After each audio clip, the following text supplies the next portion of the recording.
महाभारत का युद्ध खत्म होने के बाद पांडवों ने 36 सालों तक हस्तिनापुर में राज किया। पांडवों के राज के दौरान ही श्री कृष्ण और बलराम ने अपने शरीर का त्याग कर दिया था। ये सब देखकर पांडवों और द्रौपदी ने भी शरीर के साथ स्वर्ग जाने का निर्णय लिया। पांचों पांडव और द्रौपदी स्वर्ग में जाने के लिए निकल गए, लेकिन ये सभी स्वर्ग नहीं पहुंच पाए और पांचों पांडवों में से बस युधिष्ठिर ही स्वर्ग के रास्ते पर चल पाए।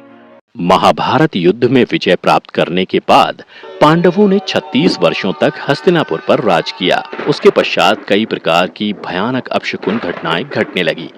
भगवान कृष्ण को गांधारी के द्वारा और उनके पुत्र शांब को ऋषियों से मिले श्राप के कारण यदुवंशी आपस में लड़कर समाप्त हो गए। फिर बलराम ने समाधि धारण कर अपने प्राण त्याग दिए। उसके बाद एक शिकारी द्वारा चलाए गए बाण से श्री कृष्ण ने भी देह त्याग दी। उधर इस बात की सूचना जब पांडवों को मिली तो उन्होंने भी द्रौपदी सहित परलोक जाने का निश्चय किया। ये हम पांडवों का जिक्र है जो देखते हैं, पुराणों में भी देखते हैं और कहा जाता है कि पांडव स्वर्ग के रास्ते से गए। कि ये एक भीमशिला है जिसे उठा करके स्वयं भीम ने रखा था।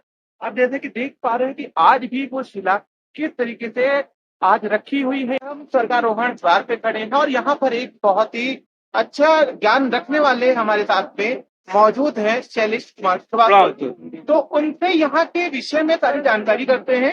सर ये बताएं कि यहाँ पर क्या महत्व है और ऐतिहासिक महत्व के विषय में बताते हुए पांडव किस लिए गए, क्या कारण और उससे जुड़ी जो भी कथाएं हैं सारी चीजें आप बताएं।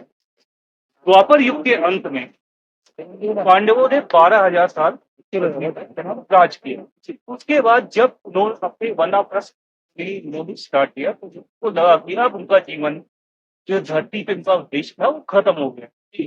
तो वो सत्य की तलाश में स्वर्ग द्वार के लिए उन्होंने प्रस्थान किया। मतलब हम लोग चलने वाले हैं एक छोटी सी यात्रा पे जिसको हम बोलते हैं स्वर्गारोहण की यात्रा। लेकिन इसके पहले कि हम यात्रा का आरंभ करें, चलिए माँ मंदाकिनी को प्रणाम करके उनका आशीर्वाद लें।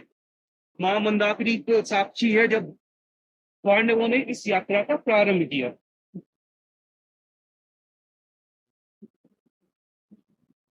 तो मैं कैमरामैन से रिक्वेस्ट करूंगा थोड़ा सा फोकस करें। मंदाकिनी, माँ मंदाकिनी नदी यहाँ पे है। इसके साथ ही यहाँ पे खड़े ये पर्वतराज इस बात के साक्षी है कि पांडवों ने यहाँ पे स्वर्गारोहण की यात्रा आरंभ की थी। आइए गौरव जी, अब हम एक एक करके एक एक पांडवों के बारे में जानेंगे और जानेंगे उन्होंने स्वर्गारोहण की यात्रा क्यों की। हम जानते हैं माँ द्रौपदी के बारे में। जी, बहुत ही पुराने योद्धा थे द्रोणाचार्य, जो कि पांडवों और कौरव दोनों के ही गुरु थे। वो एक क्षत्रिय थे और राजा थे। जी, क्षत्रिय और राजा होने के साथ साथ उनके अंदर अहंकार बहुत था, लेकिन द्रोणाचार्य जी के साथ उनका स्नेह बहुत ही ज्यादा था। गुरुकुल से शिक्षा प्राप्त करने के बाद जब द्रोणाचार्य और उनके मित्र अपने अलग अलग रास्तों पे गए तो उनके मित्र ने उनसे प्रॉमिस किया था कि मेरा जितना भी हिस्सा है वो तुम्हारा है, तुम्हें जब भी किसी वस्तु की आवश्यकता हो तो मेरे पास आ सकते हो। इस बात को बहुत दिन हो गए, द्रोणाचार्य उनके दोस्त दोनों ही भूल गए एक दूसरे के बारे में। द्रोणाचार्य को एक पुत्र हुआ जिसका नाम अश्वत्थामा था। द्रोणाचार्य अपना भिक्षा मांग के काम चलाते थे।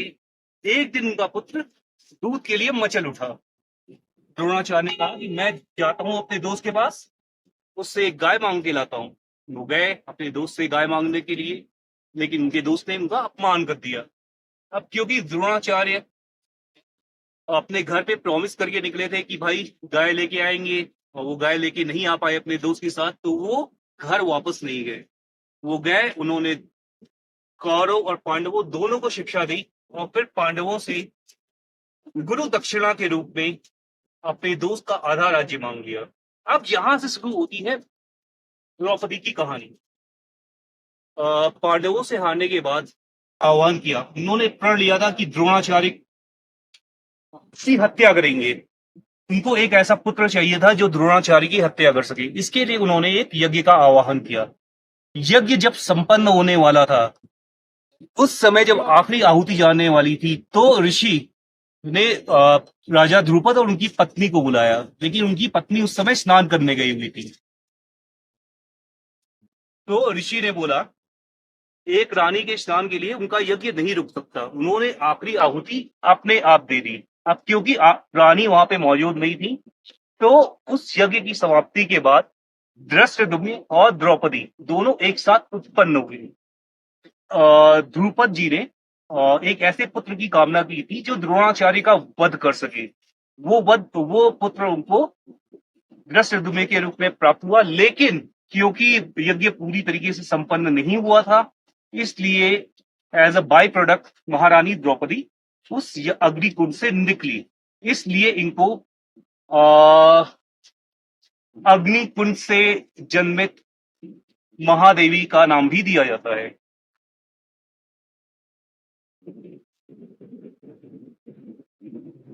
मां द्रौपदी के दूसरे पुत्र नकुल जी के बारे में कहा जाता है कि ये बहुत ही ज्यादा सहनशील थे।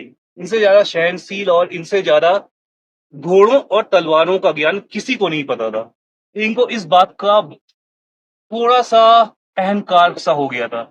इसी अहंकार के कारण ये स्वर्ग की प्राप्ति नहीं कर पाए और स्वर्गारोहण के मार्ग में पर्वत से गिरने के बाद इनकी मृत्यु हुई। कुंती के सबसे छोटे पुत्र और भगवान इंद्र की कृपा से प्राप्त अर्जुन 10 नामों से प्रसिद्ध है। इनके कुछ नाम हैं श्वेतांबर, पार्थ, अर्जुन। ये कुछ इनके नाम हैं। अर्जुन दुनिया के सबसे बड़े धनुर्धारी थे। इनके पास लगभग सभी दिव्य शक्तियां थी। ये चाहते तो मात्र एक दिव्य शक्ति से सारे युद्ध को समाप्त कर सकते थे, लेकिन क्योंकि ये धर्म के मार्ग पे थे, इसलिए इन्होंने दिव्य शक्ति का आवाहन नहीं किया और अपने बाहुबल से कुरुक्षेत्र का युद्ध जीता। लेकिन इनको अपनी धनुर्विद्या पे बहुत ही ज्यादा अहंकार था। इनको ऐसा लगता था कि इनसे बड़ा धनुर्धर पूरी दुनिया में कोई नहीं है। अपने इस अहंकार और त्रुटि के कारण ये भी स्वर्ग की प्राप्ति नहीं कर पाए और मार्ग में पर्वत से फिसलने के बाद इनकी भी मृत्यु हुई।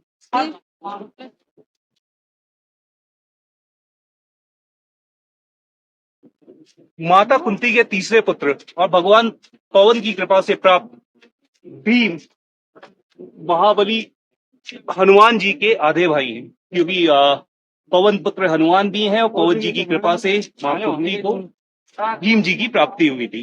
भीम जी के बारे में कहा जाता है कि इनके पास 10,000 हाथियों का बल था।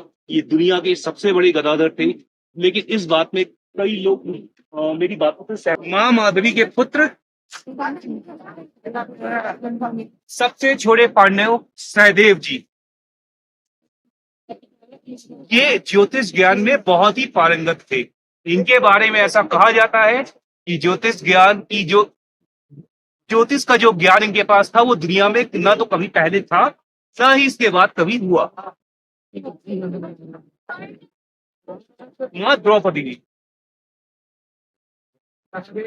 बहुत ही कम लोग जानते हैं कि मां द्रौपदी का जन्म नहीं हुआ था। मां द्रौपदी एक अग्निकुंड से उत्पन्न हुई थी। मत नहीं होंगे, क्योंकि बहुत सारे लोगों का कहना है कि दुर्योधन और श्री कृष्ण के भाई बलराम जी इनसे बड़े गदाधर थे। खैर, मतलब बात जो भी थी, लेकिन ये बहुत ही ज्यादा बलशाली थे और कहा जाता है कि आदमी को अपने भाग्य से ज्यादा कभी नहीं लेना चाहिए।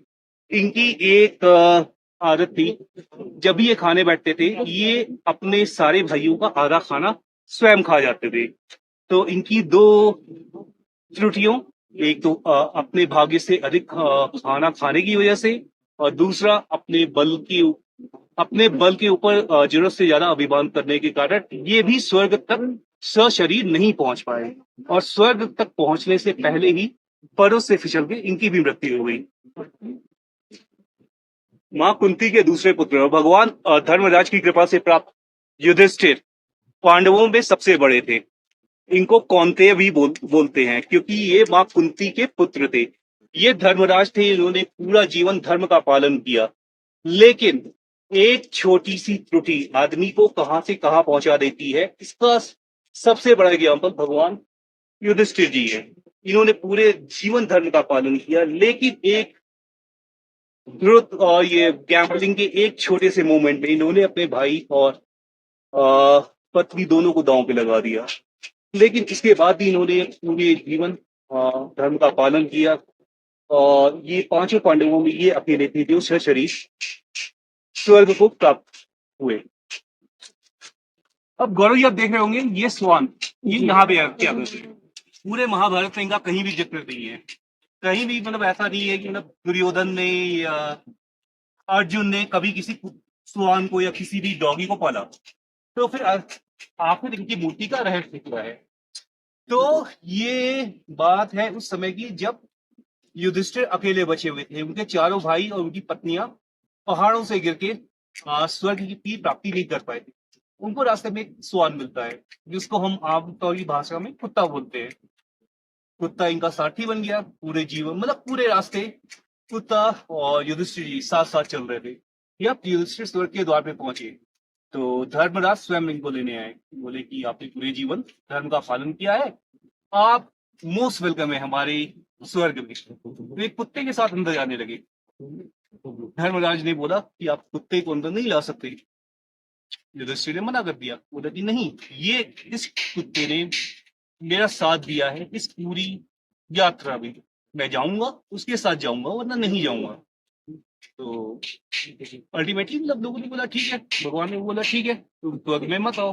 युधिष्ठिर जी बिल्कुल उन्होंने मन बना लिया कि ठीक है कोई बात नहीं, अगर मैं इस कुत्ते के साथ स्वर्ग नहीं जा सकता तो मैं नहीं जाऊंगा।